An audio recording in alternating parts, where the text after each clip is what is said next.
1 João, capítulo 4, o nosso trecho é um pouquinho longo, ele é do 7 ao 21, contudo eu tentei resumi-lo e tentei agrupar alguns versículos para que não fique nada muito longo, até porque, como eu falei de manhã, João no capítulo 4 está fazendo um resumo de tudo aquilo que ele já nos ensinou. Ele vai novamente fechar o tema amor a Deus, amor ao próximo, como destaque, como uma das coisas mais importantes na vida de um crente, amar a Deus e amar ao próximo.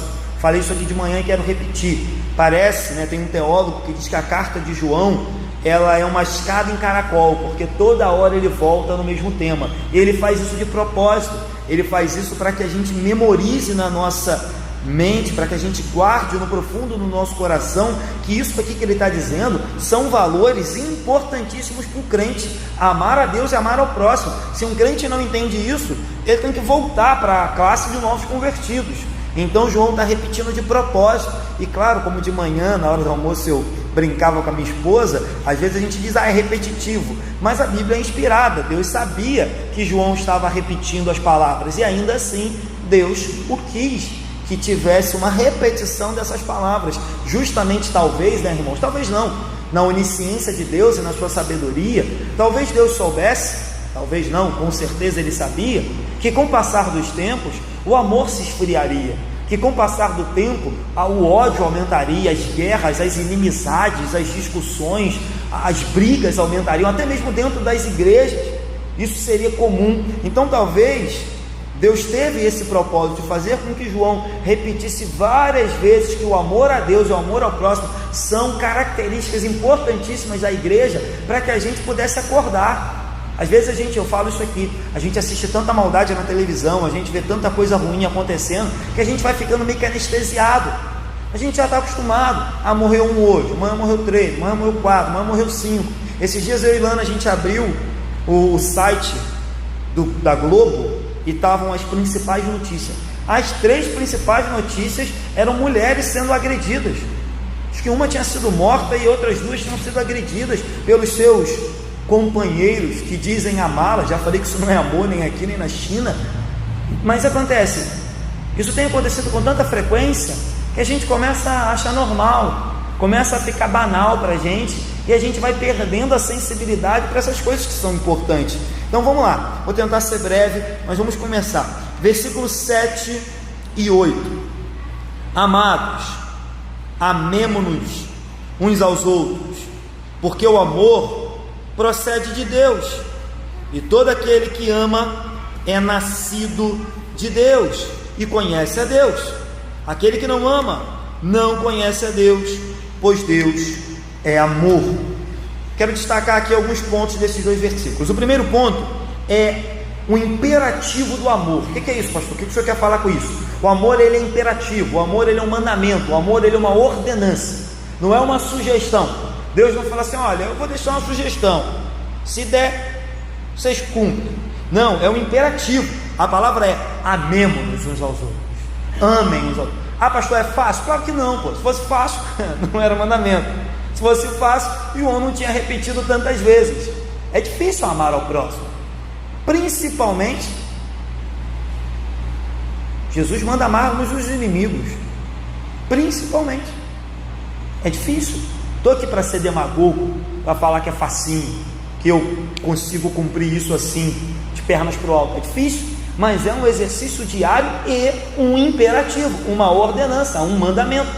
Não é uma sugestão, se der você faz. Não, é luta, ainda que leve tempo, ainda que leve anos, ainda que às vezes a gente tenha que cortar na carne, ainda que tenha que ser uma luta contra o nosso próprio eu, mas é mandamento, ame ao próximo. Então João traz uma nova exortação, não nova, apenas uma exortação repetida, de que nós devemos amar uns aos outros. E de novo, João não está falando aqui de um amor familiar, João não está falando aqui de um amor entre namorados, entre marido e mulher. João está falando do amor que procede de Deus, porque ele diz, amemos uns aos outros, porque o amor procede de Deus, e todo aquele que ama é nascido de Deus e conhece a Deus. Então ele está falando de um amor que procede. Então, primeiro ponto, o amor é um imperativo.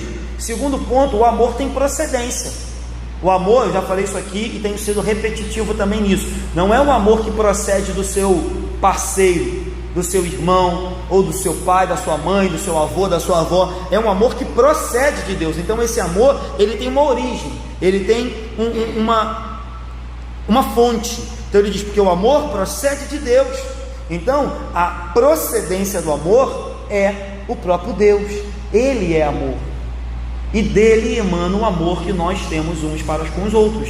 Deus é o amor, é dele. Por isso que o mundo, e aí eu repito também o que eu tenho dito aqui, peca e falha quando vai buscar amor somente nos relacionamentos, quando vai buscar amor somente no outro. A gente só pode dar aquilo que tem, e a gente só tem amor para dar ao próximo quando primeiro bebemos da fonte que é Deus. Ah, meu marido não me ama mais, ah, minha esposa não me ama mais, ah, sei lá, fulano não me ama mais. Talvez isso seja um sintoma de que fulano, ou seja lá quem for, parou de beber na procedência, na fonte de amor que é Deus. Porque a gente só dá aquilo que tem. E se a gente para de buscar em Deus aquilo que Ele é, que é o amor, a gente para de ter isso para dar. Então Deus é amor. Não é apenas que Ele ama a criação, Ele ama. Não é apenas que Ele ama o seu povo, Ele ama o seu povo. Mas uma das características, uma das coisas que habita no ser de Deus, que é um ser incrível, é o amor.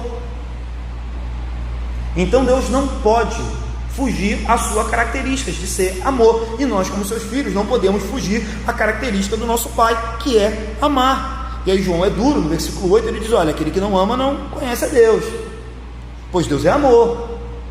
E aí de novo, eu não estou aqui banalizando, eu sei da dificuldade que é amar, eu sei da dificuldade que é perdoar. Não pense você que o pastor não passa pelos mesmos dramas que você, porque passa, mas dá. Porque de manhã a gente leu, maior é aquele que está em nós.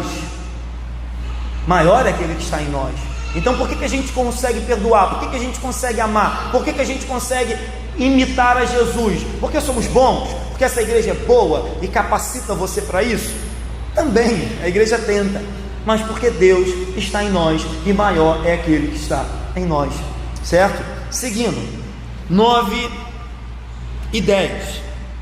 Então eu falei que o amor é imperativo, eu falei que o amor tem procedência. Vamos seguir então, versículo 9. Nisto se manifestou o amor de Deus em nós, em haver Deus enviado o seu Filho unigênito ao mundo, para que vivermos por meio dele. Versículo 10. Nisto consiste o amor, não em que nós tenhamos amado a Deus, mas em que Ele nos amou e enviou o seu Filho como propiciação pelos nossos pecados. Então aqui, próximo ponto aqui que eu quero chamar a atenção para você no versículo 9, terceiro ponto que eu quero chamar a atenção nessa noite: o amor se manifestou. Já falei isso aqui na igreja. O amor de Deus não foi apenas um amor de palavras, o amor de Deus não foi apenas um amor da boca para fora. O amor de Deus se fez carne, o amor de Deus se fez homem, o amor de Deus morreu na cruz por mim e por você. O amor de Deus veio, habitou entre nós e nos deu vida. Ele é Jesus. Então o amor de Deus, ele se manifesta, é isso que diz o versículo 9. E ele se manifesta onde? E ele diz, o amor de Deus se manifesta em ele haver enviado o seu Filho. Outra coisa interessante é que de manhã a gente disse o seguinte: João disse que Deus está em nós. Ele diz, maior é aquele que está em vós do que aquele que está no mundo. João não disse só assim, maior é aquele que está conosco, porque a gente sabe que Deus está conosco todos os dias, mas João disse de manhã, maior é aquele que está em vós. E agora ele diz assim, nisso se manifestou o amor de Deus em nós. Então João está chamando todo momento a nossa atenção para dizer que existe algo que acontece dentro de nós. É a presença de Deus em nós, é o amor de Deus em nós. E aí eu lembro do que eu falei aqui há poucos dias, poucas pregações atrás. Irmãos, se Deus habita em nós, se o amor de Deus está em nós, é natural que comece a brotar de dentro de nós bons frutos: amor ao próximo, misericórdia, perdão, graça, ética, moral, bons costumes, amor a Deus, obediência. cumprir a sua palavra, desejo de orar, desejo de ter mais de Deus, de buscar a tua face. Isso é algo que nasce porque Deus está em nós, o seu amor está em nós. Eu sei que a carne milita contra o espírito, mas para um cristão tem que ser natural que essas coisas se desenvolvam. Em contrapartida, se na nossa vida tem se desenvolvido o contrário, tem se desenvolvido ódio, ira, porfia, inimizade, contenda, inveja, a gente tem que parar e falar: epa, calma aí, alguma coisa está errada. Se Deus habita em mim e o amor dele está em mim, eu não posso ficar reproduzindo isso constantemente. É claro que no momento de deslize, de falha, todos nós podemos pecar, mas se a gente não produz isso, esse não é o nosso natural, como se fôssemos uma máquina. Não fomos feitos para produzir essas coisas ruins, porque Deus está em nós, o amor dele habita em nós. É antinatural. Assim como não é natural um homem dar à luz, isso compete às mulheres, um cristão não pode ficar exalando ódio ou coisas parecidas. Um cristão deve exalar o amor de Deus, em primeiro lugar a ele e depois ao próximo. Então João diz: nisto se manifestou. Então o terceiro ponto aí, o amor de Deus se manifestou. Um outro ponto está no versículo 10, que ele diz no que consiste o amor. No versículo 10 ele diz: nisto consiste o amor. Então o que é o amor? João vai trazer agora uma definição. O que é o amor? O que consiste o amor? O que forma o amor de Deus? Vamos ver? Aí João diz: não que nós tenhamos amado a Deus. João dá uma pancada na gente, né? Ele diz: olha, para começar, o amor de Deus não começa, o amor não começa em vocês. Para começar, o amor não consiste no fato de que vocês amaram a Deus. Não consiste. Vocês não amaram Ele primeiro. Ele vai falar isso daqui a pouco, lá na frente. Mas o amor consiste em que Ele nos amou e enviou Seu Filho como perdão pelos nossos pecados. Então lembre-se, Deus é a fonte do amor, Deus é a origem do amor, e Deus ainda dá o primeiro passo em nosso favor, nos amando primeiro, para que depois venhamos a amá-lo. Se Ele não enviasse o Seu Filho, todos nós ainda hoje seríamos inimigos de Deus, todos nós ainda hoje seríamos aborrecedores de Deus, não teríamos acesso a Deus, não teríamos perdão de Jesus, ou seja, não haveria amor em nós. E aí, de novo, não precisa se esforçar muito para você olhar o mundo e ver que não há amor no mundo. O que há no mundo é interesse, o que há no mundo é um falso amor, que se relaciona com as pessoas em busca daquilo que as pessoas podem me dar. Eu vou me relacionar com fulano porque ele pode me dar isso, então eu vou amar fulano. Mas quando fulano não puder mais me dar aquilo, eu já não amo mais fulano, eu amo outro, e amo outro. Então o que há no amor, o que há no mundo, é um falso amor, e não o amor de Deus. Então a gente viu que o amor é um imperativo, que o amor procede de Deus, que o amor se manifestou, e que o amor consiste em que Deus nos amou enviando o Seu Filho. Vamos lá, 11, 12, seguindo. Amados, se Deus de tal maneira nos amou, devemos nós também amar uns aos outros.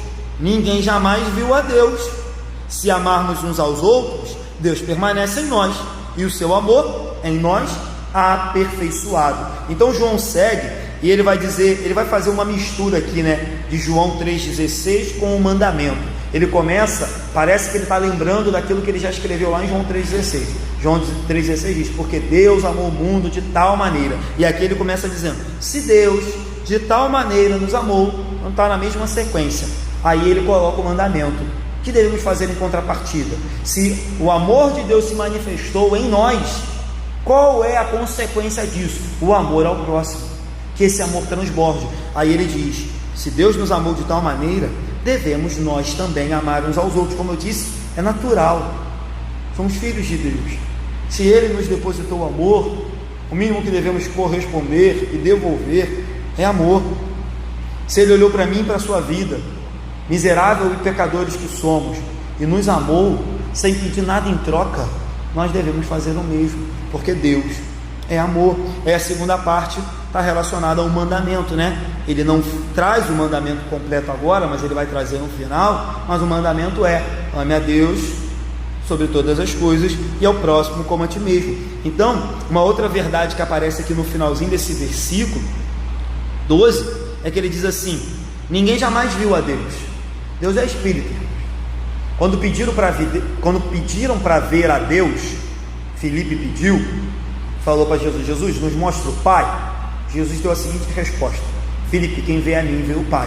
Então ninguém jamais viu Deus, ninguém jamais, com exceção de algumas passagens do Antigo Testamento, onde diz que Moisés teve um encontro com Deus, e outras pessoas ali, outros profetas tiveram um encontro com Deus, mas de fato, de verdade, até porque a própria Bíblia diz isso, que nós não podemos contemplar Deus totalmente, porque se o contemplarmos, morreremos por causa da sua glória, que não nos é possível aguentar. O fato é que ninguém nunca viu Deus, ainda, com exceção daqueles que já estão na glória, nossos irmãos. Ninguém viu Deus, mas é possível ver Deus e amar a Deus na vida do próximo. A gente deve, mesmo com as nossas falhas e imperfeições, tentar todos os dias, quando chegamos aqui, ver Deus na vida dos nossos irmãos e amar a Deus amando os nossos irmãos. De manhã eu falei aqui que a oração é o meio pelo qual a gente pede socorro, sustento e proteção de Deus. E aí eu disse o seguinte: o meio pelo qual a gente pede ajuda a Deus é orando, e o meio pelo qual Deus responde a nossa oração é usando os irmãos, certo? Ninguém vai dobrar os joelhos em casa e vai pedir ao Senhor: Senhor, está faltando um alimento na minha casa, eu preciso de alimento. E Deus não vai estalar o dedo, vai fazer aparecer um alimento. Deus vai usar eu e você para que a gente ame a Deus e ao próximo, ajudando aquele irmão e respondendo a oração dele. É assim que funciona na casa de Deus, é assim que funciona na família de Deus. Então ninguém jamais viu Deus, mas é possível ver Deus no nosso próximo e amar a Deus por meio do nosso próximo. E nisso o amor é aperfeiçoado. Diz que o capítulo 12, o versículo 12 diz: Deus permanece em nós e o amor dele é aperfeiçoado todas as vezes que nós fazemos aquilo que ele mandou para com os nossos irmãos. Só nessa carta, irmãos, o verbo amar aparece 28 vezes, 28, e o seu substantivo amor aparece 18 vezes, só nessa carta. São 5 capítulos apenas, bem pequenos, e nós temos aí 28 mais 18 vezes nas quais Deus nos disse que é mandamento amar. 13 e 14, vamos lá. Nisto conhecemos que permanecemos nele, e ele em nós, em que nos deu o seu Espírito. E nós temos visto e testemunhado que o Pai enviou o seu Filho como Salvador do mundo. Então, recapitulando, o amor é um imperativo, ele procede de Deus, ele se manifestou, ele consiste em que Deus nos amou antes de nós o amarmos. Ele também é um dever. Uma vez que Deus nos amou, nós devemos amar ao próximo. Ele se aperfeiçoa quando a gente ama ao próximo, e o amor também faz com que a gente entenda que Deus permanece em nós à medida do qual nós vamos amando ao próximo, amando a Deus e praticando os seus mandamentos e obedecendo a sua palavra. Isso vai criando em nós essa certeza, porque o 13 diz: nisto conhecemos que permanecemos nele. Nisto, tanto no que passou, no amor ao próximo, quanto no que vem depois. O que vem depois? Ele nos deu o seu Espírito. Então, somando esse contexto anterior e posterior, a gente entende que Deus permanece em nós, porque temos o Espírito que clama Abba Pai, e temos o amor de Deus. Então, os verdadeiros cristãos, eles têm a presença de Deus nele. Eles entendem que, em primeiro lugar, eles amam a Deus. Eles entendem que eles têm o Espírito de Deus, e que o Espírito de Deus nos impulsiona a amar ao próximo e a entender que Jesus é o Filho de Deus. No versículo 14 ele diz: e nós temos visto e testemunhado que o Pai enviou seu Filho como Salvador do mundo. João aqui, ele dá um resumo do Evangelho, né? Em um único versículo, ele resume que nós vemos e testemunhamos que Jesus é o Filho de Deus enviado para salvar os pecadores. Logo, se Jesus é o Filho de Deus enviado para salvar pecadores, ele é o nosso Salvador, porque nós somos pecadores e nós precisamos de salvação. Então Jesus veio com esse intuito, e João coloca a pessoa de Jesus novamente aqui, para lembrar que o fato de Jesus ter vindo ao mundo é uma manifestação do amor de Deus, porque se ele não tivesse feito nada, nós estaríamos perdidos. 15 e 16. Aquele que confessar que Jesus é o Filho de Deus, Deus permanece nele e ele em Deus. E nós conhecemos e cremos no amor que Deus tem por nós. Deus é amor, e aquele que permanece no amor permanece em Deus e Deus nele. Então João agora nos traz mais uma verdade, acho que já é a 7ª verdade que eu estou comentando aqui nessa noite. No versículo 15, João responde quem é salvo, porque ele disse: Deus enviou o seu Filho para salvar os pecadores. E aí talvez a pergunta surgisse: quem são as pessoas que serão salvas? E aí João responde: aquele que confessar que Jesus é o Filho de Deus. Deus permanece nele e ele em Deus. Lembra que há pouco tempo atrás aqui a gente estava falando sobre um debate acerca daqueles que são salvos, uma tragédia que aconteceu com um jornalista, e eu falava: a gente não pode ficar colocando ninguém no céu. É justamente quando as pessoas declaram abertamente que não conhecem Jesus, porque você percebe de novo aqui João dizendo: aqueles que confessam Jesus, que confessam que Jesus é o Filho de Deus, Deus permanece nele e ele em Deus. Então o fato de negar Jesus automaticamente diz que as pessoas não estão em Deus, e se as pessoas não estão em Deus e Deus não está nelas, não há salvação para essas pessoas. Então, mais uma vez João reforça que Jesus é o caminho, a verdade e a vida, e aqueles que confessam Jesus, esses sim têm Deus, permanecem em Deus e Deus permanece neles. Tanto que ele segue e de novo ele faz esse jogo de palavras no 16. Ele diz: olha, conhecemos e cremos o amor. Deus é amor.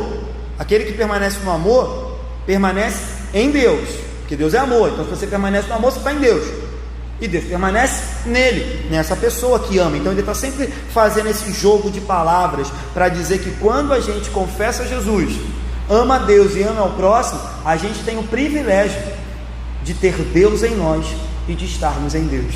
Um privilégio que só os crentes têm, de podermos dizer que aquele que está em nós, como a gente leu de manhã, é maior do que aquele que está no mundo. E se assim é, nada pode nos abalar. Vamos lá, 17.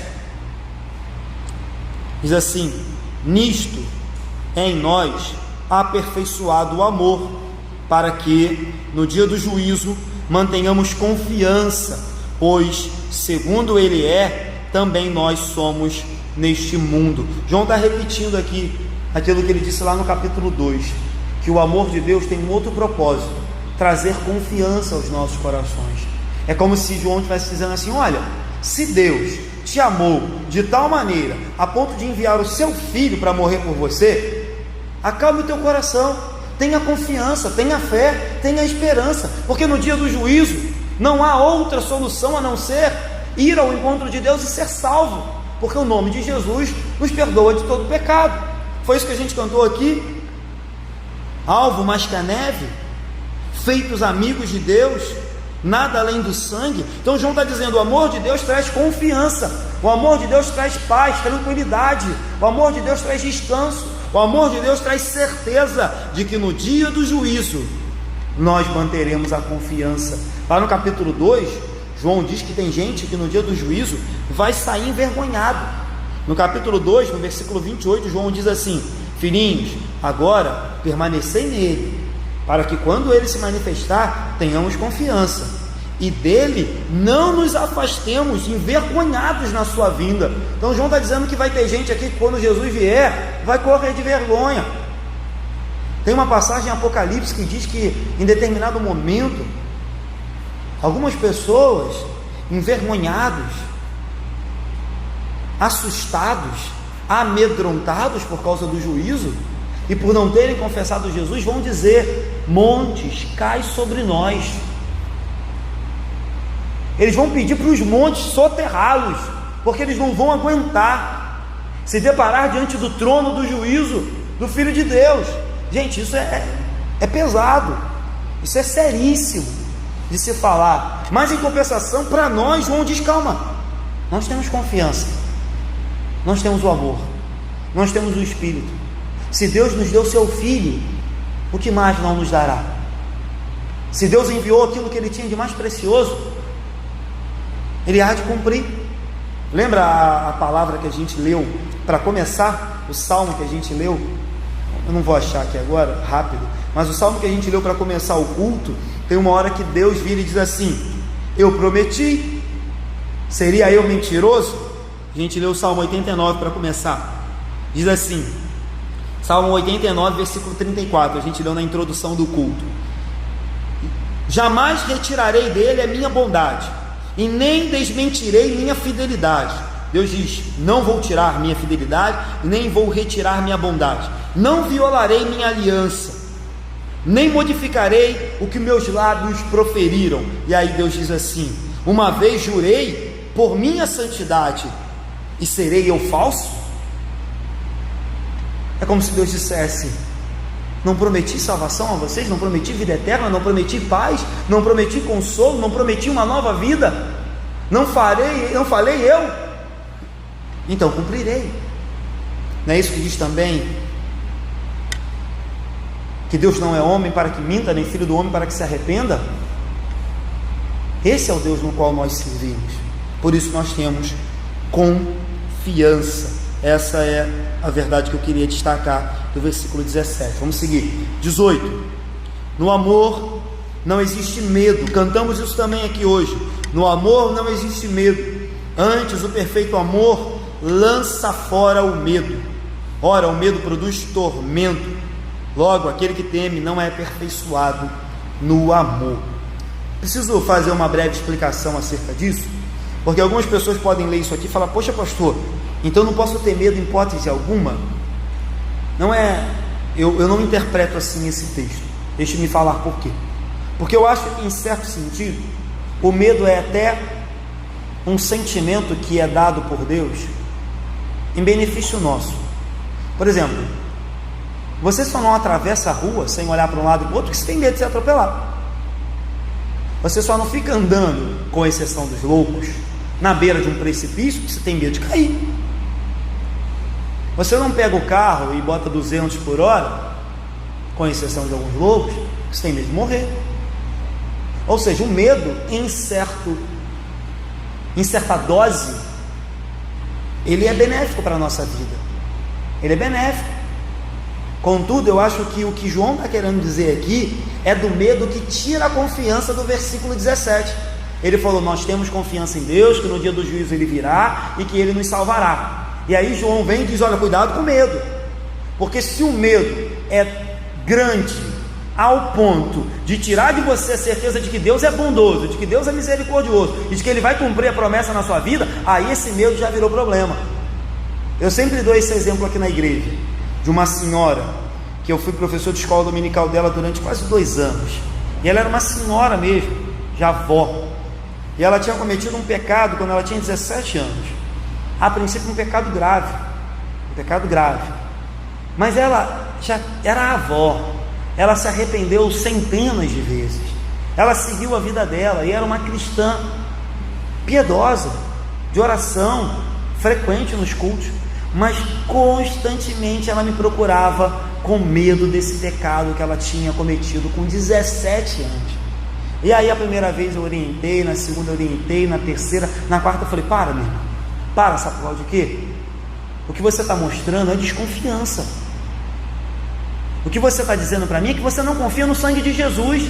E a Bíblia diz que se confessarmos os nossos pecados, em João, 1 João, Ele é fiel e justo para nos perdoar. Para com isso. O arrependimento é fato, tem que acontecer na nossa vida. O arrependimento é essencial para a nossa salvação, para a nossa vida espiritual. Mas cuidado, a hora que o medo toma conta de você, a ponto de você ficar desconfiando da sua salvação e ficar botando um peso excessivo num pecado que você cometeu lá atrás, que já se arrependeu, esse medo começou a ser um problema na sua vida. Então é assim que eu interpreto esse texto. Então lembre-se, irmãos, o amor lança fora todo medo. Deus não pune o crente,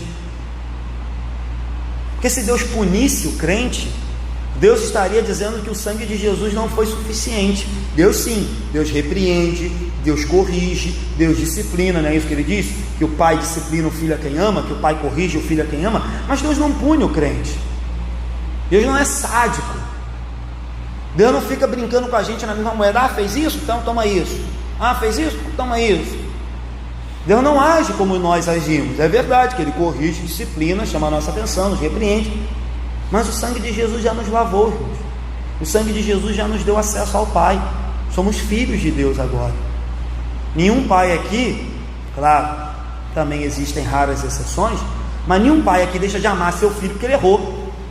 Nenhum pai aqui bota o seu filho da porta para fora porque ele errou. Existem situações que chegam a esse ponto, mas nenhum pai aqui em sã consciência: ah, pastor, meu filho vacilou comigo, não amo mais ele. Muito difícil. Pelo contrário, você sempre vai encontrar um pai que persiste no amor ao filho. Se nós, aí de manhã a gente leu esse texto, né? Jesus diz assim: se vocês que são maus dão boas coisas para os seus filhos, quanto mais o Pai Celestial. Ou seja, se vocês que são maus amam os seus filhos, perdoam os seus filhos, insistem orando pela salvação dos seus filhos, para de bobagem, quanto mais o Pai Celestial. Então o verdadeiro amor lança fora todo medo. 19. Nós amamos porque Ele nos amou primeiro. Então, mais uma vez aqui, João traz uma verdade: o nosso amor é uma resposta ao amor de Deus. O nosso amor, ele é uma cópia do amor de Deus. O nosso amor, ele tem origem em Deus, e nós apenas somos os seus instrumentos, nós apenas multiplicamos o amor de Deus. Então, 19, nós amamos porque Ele nos amou primeiro. Então ninguém pode dizer: ah, eu amei a Deus. Não, Deus nos amou de tal maneira, e nós respondemos a esse amor com amor, respondemos a esse amor nos entregando. 20. Se alguém disser ama a Deus e odiar a seu irmão, é mentiroso, pois aquele que não ama seu irmão, a quem vê, não pode amar a Deus a quem não vê. Então João está de novo fechando o tema e está recapitulando aquilo que ele já disse lá atrás. Nós temos que nos esforçar todos os dias para amar aos nossos irmãos. Então ele diz: se alguém disser da boca para fora que ama a Deus, mas odeia o irmão, ele é mentiroso, pois aquele que não ama o seu irmão a quem vê. Ele traz de novo aquela ideia que ele falou lá no versículo anterior: Deus não pode ser visto, mas Deus pode ser visto na vida dos meus irmãos. Deus não pode ser tocado, mas eu posso tocar Deus por meio da vida dos meus irmãos. Deus não pode ser abraçado, mas eu posso abraçar os meus irmãos. A princípio, Deus não pode nem ser ajudado, mas eu posso ajudar os meus irmãos. Não é isso que Jesus diz? Olha, todas as vezes que vocês ajudaram um desses pequeninos, vocês ajudaram a mim. Quem disse que Jesus precisa de ajuda, gente? Quem disse? Ele é dono de todas as coisas. Mas Jesus diz: quando vocês fizerem a um desses pequeninos, tive sede e não me deste de beber, tive fome e não me deste de comer, estive nu e não me cobriram, estive enfermo e não me visitaram, estive preso e não foste me ver. E aí dizem: quando isso, Jesus? Ele diz: olha, todas as vezes que vocês não fizeram isso com um dos meus, vocês falharam. Então percebe que é possível dar de beber a Jesus, é possível dar de comer a Jesus, é possível cobrir Jesus, é possível visitar Jesus fazendo isso ao próximo. Então, dificilmente veremos Deus até que Ele volte para nos buscar, mas até lá, que a gente possa vê-lo e que as pessoas possam vê-lo por meio das nossas atitudes. Que comece em nós, que comece na nossa vida a diferença que a gente quer no mundo, que comece na nossa vida a diferença que a gente quer no próximo, que comece na nossa vida a diferença que a gente tanto quer na nossa sociedade, na política, na polícia, seja lá onde for, que comece em nós. E ainda que o mundo não siga o modelo de Jesus, pouco importa, nós devemos fazer a nossa parte, ser como Jesus. 21 para terminar. Ora, temos da parte de Deus este mandamento: que aquele que ama a Deus ame também seu irmão. João fecha com o mandamento. João fecha com aquilo que ele vem dizendo desde o início. O mandamento é: ame a Deus e também ao seu irmão. Faz isso de novo de forma proposital, para nos mostrar que o amor ao próximo, o amor a Deus são inseparáveis. Inseparáveis. O amor a Deus vai desembocar no amor ao próximo. Não tem como isso não acontecer. Então ele fecha nos lembrando: lembrem, esses mandamentos são inseparáveis. Na verdade, é um único mandamento. Jesus resume em um mandamento: amar a Deus e amar ao próximo como a ti mesmo. Então, em primeiro lugar, amamos ao próximo porque é mandamento. Em segundo lugar, amamos ao próximo porque nós somos imagem e semelhança de Deus. Em terceiro lugar, amamos ao próximo porque ele enviou o seu Filho para morrer por nós. E se Jesus morreu por nós, eu devo amar aqueles por quem Jesus morreu. Se Jesus nos ama, eu lembrei de algo aqui agora, né? Essa semana fazendo gabinete eu estava falando isso. Eu sou muito crítico à igreja evangélica brasileira, sou muito crítico a alguns erros e algumas falhas que nós, e aí quando eu digo nós eu estou generalizando, igreja cometemos. Mas preste atenção, a gente tem que tomar cuidado para a nossa crítica não se tornar exagerada e não exceder os limites. Sabe por causa de quê? Deus ama a igreja. E se Deus ama a igreja, eu não posso odiar a igreja. É claro que Deus não ama as quatro paredes aqui. Deus não ama a igreja congregacional. Deus ama o seu povo espalhado pela face da terra, que é constituído, chamado igreja, seja da metodista, congregacional, da assembleia. Deus ama a igreja. Então, sim, devemos fazer uma autocrítica, devemos olhar para os erros da igreja e corrigi-los, devemos atentar para aquilo que a gente tem falhado, mas cuidado, eu não posso odiar aquilo que Deus ama. Eu vou para o céu, lá não vai ter placa de igreja, mas eu viverei no corpo de Cristo, eu viverei com a igreja no céu. Então eu não posso odiar, ter ojeriza a igreja, eu não gosto de igreja, eu não piso dentro de igreja, e dizer que amo a Deus. Eu não posso, porque Deus ama a igreja, Deus ama os pecadores. Eu não posso olhar para um viciado, ainda que eu não concorde, e odiá-lo, porque quem me prova que amanhã ele não há de se arrepender e ser salvo? Eu não posso olhar para uma prostituta e odiá-la, eu não posso olhar para um político bandido e criminoso e odiá-lo, porque Deus amou o mundo de tal maneira, e nós não sabemos o dia de amanhã. Amanhã essas pessoas podem se arrepender e se converter. Então, irmãos, não odeie aquilo que Deus ama, não faça isso. Já imaginou chegar no céu, você, tudo bom Deus, eu te amo, mas eu vou ficar aqui no cantinho, porque eu não gosto muito da sua igreja não, deixa esse cantinho aqui do céu separado para mim, tá? Vou ficar aqui separado, vou ficar aqui destacado, porque eu não gosto muito daquele pessoal ali não. Não cabe isso. Você chegar no céu e falar, você pode me deixar aqui separado daquela galera ali, que eu não gosto muito daquela galera não, os crentes, eu não gosto dos crentes não. Deus ama a igreja, Deus ama o seu povo, mesmo reconhecendo as nossas falhas, Deus nos ama, e a gente deve lembrar disso. Deixa eu terminar, fazer uma recapitulação aqui rápida. Eu falei de 11 pontos, vou ser rápido. O amor é um mandamento, o amor procede de Deus, o amor se manifestou, o amor consiste em que Deus nos amou e enviou Jesus, nós devemos amar ao próximo porque Deus nos amou, nós permanecemos nele quando amamos a Deus e ao próximo, nós entendemos que somos salvos quando confessamos Jesus. 7. 8. O amor de Deus nos dá confiança de que Deus vai cumprir as suas promessas na nossa vida. 9. Nós amamos porque Ele nos amou primeiro, então o nosso amor é uma resposta ao amor de Deus. 10. Nós não podemos odiar aquilo que Deus amou, certo? Nós devemos amar. E 11. Amor a Deus e amor ao próximo são inseparáveis. Inseparáveis, andam juntos.